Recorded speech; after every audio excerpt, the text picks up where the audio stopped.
Welcome back, guys. I'm Chris.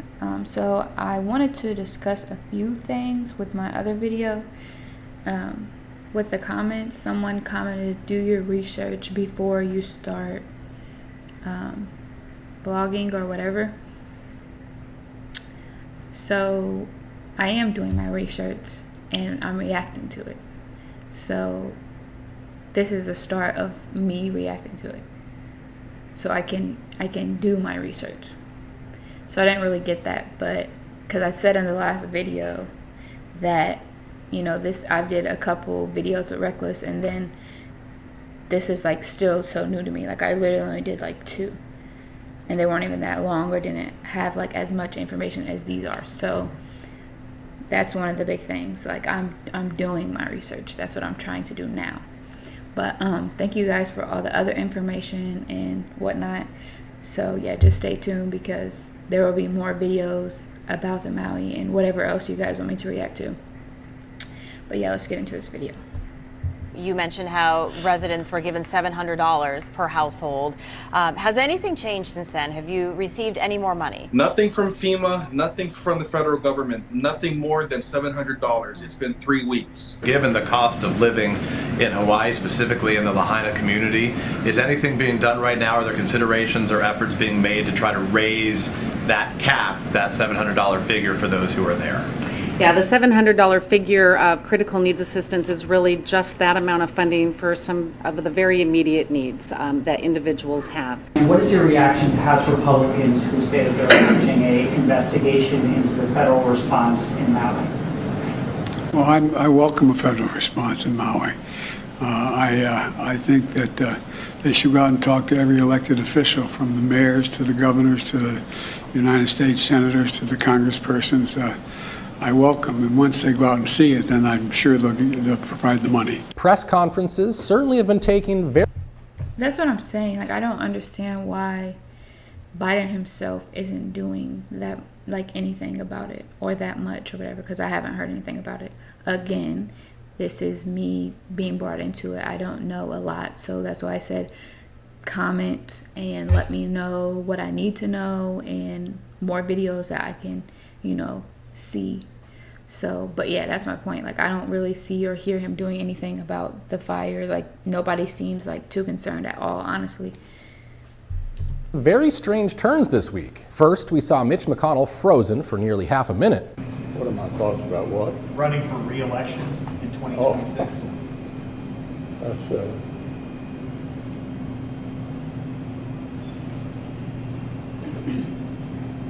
Did you hear the question, Senator? Running for re-election in 2026? All right, I'm sorry, you all. We're going to need a minute. Senator. Benny. Yep.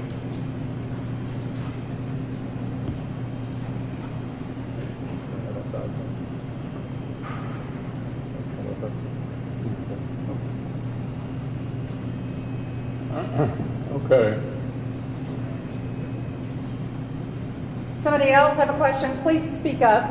And then we had the Maui press conference, which turned into quite a heated spectacle. Let me finish, brother. I'm just saying the timeline. We've been looking at the timeline. What I'm trying to say is, We'll get to that. But first, some of the most obvious questions still remain unanswered. Questions like, where are all of the children? Let's take a closer look at the Hawaiian State Department of Education's very own data. You'll see here that the August 8th pre-fire enrollment was at 3,001 students. Now, after the devastating blaze, there are 2,025 children unaccounted for. These are students who normally are enrolled by now. Keep in mind, those are students only. There has to be so many more toddlers and infants that are not accounted for as well. This means that 2/3, 66% of the kids in West Maui Public School are still missing. Charlie Kirk asked, why are they still slow rolling Maui deaths? 115 confirmed dead, hundreds still missing. When will they update the death toll? What are they hiding? There is a mysterious black curtain hiding something in Maui, along with special police arriving to the scene. There seems to be a huge emphasis on ensuring that the media and anyone else can't see what's going on here in Lahaina, West Maui.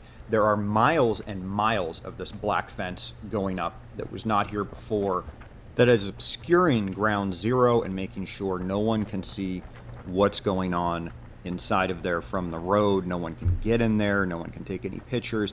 And then I've also seen these weird foreign police cars showing up, these special police, I'm not sure what to call them. This is a Nissan, but there's quite a large presence of these standing guard around the perimeter. That I tried to get out of my car and show what was going on.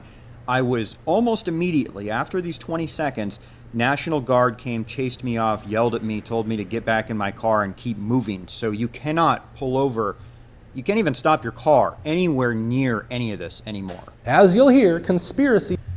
See, that's what's super odd. Like the whole black thing, tarp thing going up, then you can see a little bit. It already looks odd to me. So it's like, why do you have to do all of that and nobody can even walk over there or record or anything? I don't know. Conspiracy is fed by censorship. Because when you lock things down and you don't allow media, it can allow for alternative theory. It becomes a lot of speculation about what's going on. Conspiracy is fed by censorship. That's what you need to know. Mm-hmm.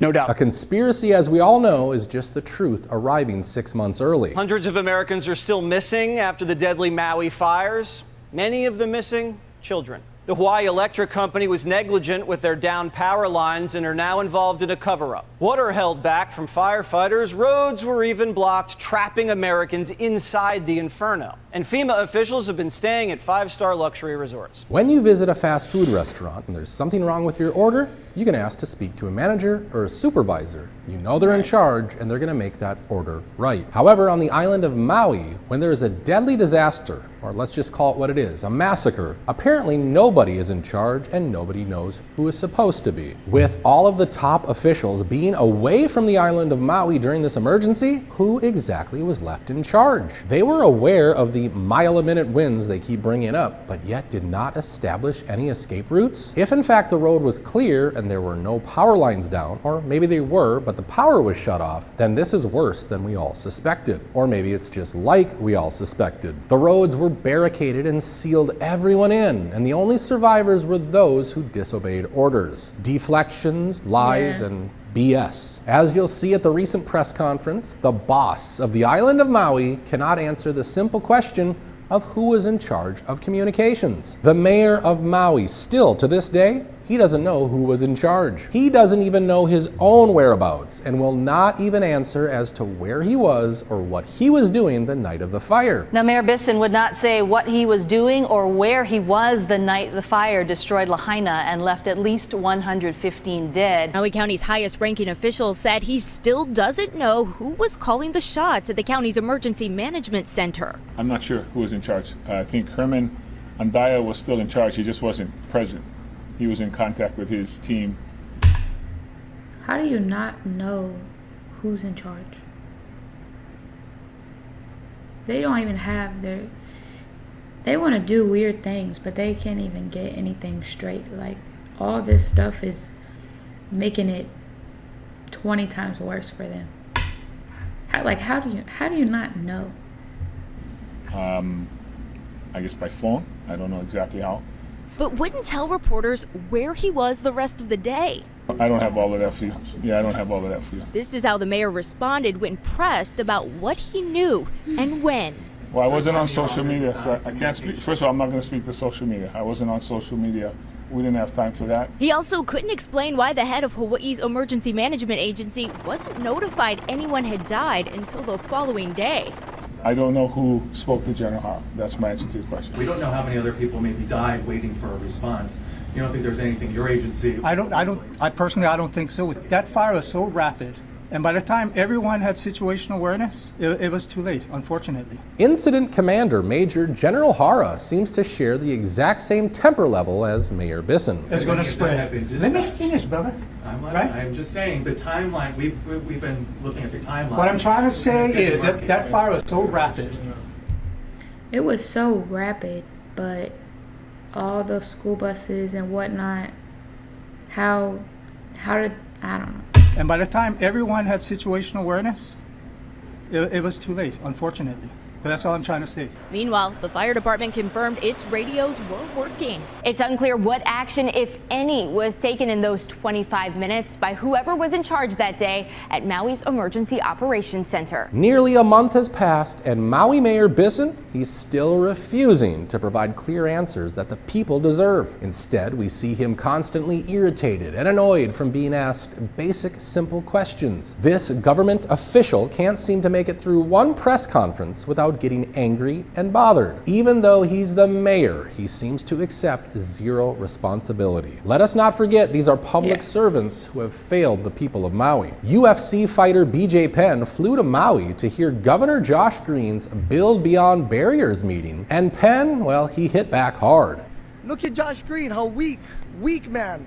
What happened? I came inside, what? He got to go check his bevities? What is going on? He's supposed to go, Please not that. Let's not do that. This is not that kind of a meeting. It's not a political meeting or a campaign meeting. Yeah, no, this is serious business. But you saying that is very, that really bothers me. You're not being a waiter. You talk to your boss like that.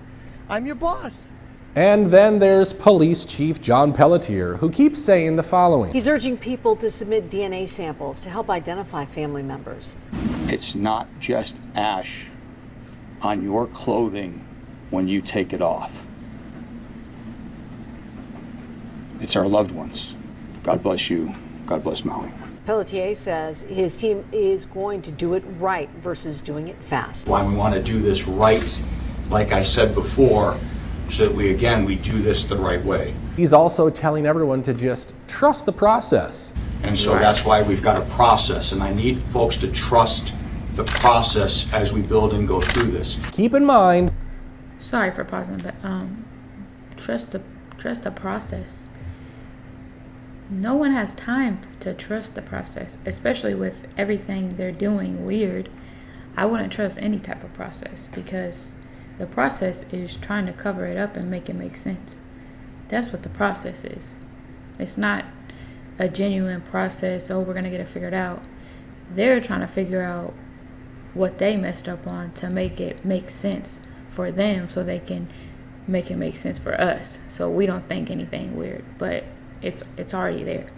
Pelletier's process is the same one that still leaves the Las Vegas incident a mystery 6 years later. Hawaiian House Republican Diamond Garcia is calling for a legislative investigation into the deadly Lahaina fire. Well, the fact is people are confused. It's been 3 weeks, Jesse, and there's not been any clear answers. I mean, these people lost everything, their homes, their families, their loved ones, their children, and they're crying for answers. They need answers, and unfortunately, the response from the federal, state, and county governments has been pretty quiet. When asked what the death count was for children, the answer was, I don't know. When asking FEMA and calling FEMA for more resources, they get the voicemail. So people are frustrated here in Hawaii, and it's really sad to see this kind of federal response. Let's focus in now on how the actual people of Lahaina are feeling and what they're saying.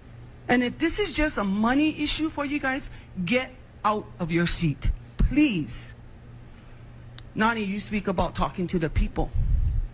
Hold a meeting in Lahaina Civic Center or wherever they have room for and hear the people, hear their stories, hear their heartbreak, hear their demise. You can turn that off because I'm not going to end until I end. And I'm not being disrespectful. You cannot limit the people's voice to 3 minutes.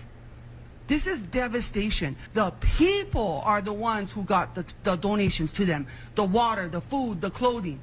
Guess what? Coast Guard, FEMA trying to stop us from going in. While the people inside Lahaina is suffering. The president, come on. He couldn't even pronounce names correctly. Why was he here? A photo op or truly for the people? Mm-hmm. You folks here should be asking the people what they need. Not the representatives sitting in state legislature. The people. Local authority housing or council housing is housing you can live in that is owned by the local authority. No, it should be owned by the people. You have to apply for local authority housing. Your council will assess your needs and decide if you are high priority. Every person in Maui is a high priority right now. There is tons of land in Maui. Why move them to the Big Island? Now you stress Big Island people. Please don't make this a job. Make this your mission to get these people back on their feet. People in Maui are being evicted from their homes, and as we... That's what I'm saying, like they can't even make it a mission because they're saying trust the process, and then they don't know how many kids died. They don't know how many people died or injured or anything. They don't know anything. But they want for us, them, to trust the process. That doesn't sound too trusting. As we know, BlackRock has been on a mission to buy up all of the single-family homes with cash offers because the ultimate plan is for people not to own anything. While FEMA officials representing the United States government are relaxing in their $1,300 a night luxury resort rooms in the Four Seasons, Maui fire victims finally received some temporary housing, all thanks to the government. Well, the Hungarian government, that is.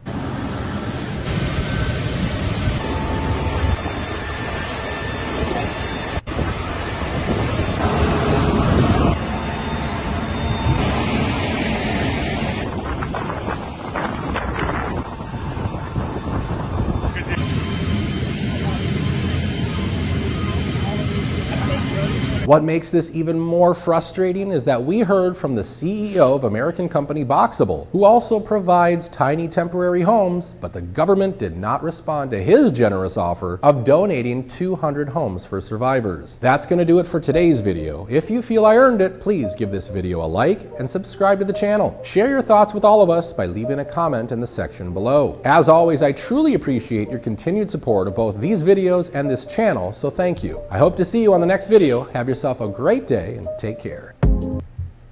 Honestly, I think it's like really sad, like watching this video and like seeing the woman speak and everything. Like it's just really sad, and prayers to everyone there. But it's just really sad, and again, like I want to know more about it because like this isn't enough. Like I still want to know about everything else that happened. And there was a video about I heard about the video with the house or the roof that was red, or it didn't hit anything blue or anything like that. So make sure you guys comment down that video because I want to know about, like I want to just know about everything because it's like I'm already getting into it, and it's like already so much more that probably we don't even know about yet. But I definitely want to know more about it. So make sure you guys like, comment, and subscribe, and please comment down other videos and other information that I need to know. Please don't say that, do your research, because that was like, I don't know, I'm not gonna say it, but yeah, that was just that, like I'm doing my research. But anyways, make sure you guys like, comment, subscribe, and stay tuned for the next video.